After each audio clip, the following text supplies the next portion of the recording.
আমাকে যদি প্রশ্ন করা হয় কোন পুরুষ সবচেয়ে বেশি সুন্দর, তাহলে আমি নিঃসন্দেহে বলে দিব ওই পুরুষ সবচেয়ে বেশি সুন্দর এবং উত্তম যে এক নারীতে আসক্ত, যে তার প্রিয় মানুষের জন্য সমস্ত নারীকে এড়িয়ে চলে।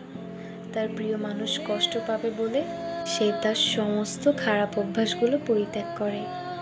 রাগের মাথায় তার প্রিয় মানুষকে সম্মান দিয়ে কথা বলে। প্রতিটা নারীর জীবনে এমন একজন দায়িত্বশীল যত্নবান পুরুষ আসুক, যে তার সবটুকু দিয়ে তার প্রিয় মানুষকে আগলে রাখবে।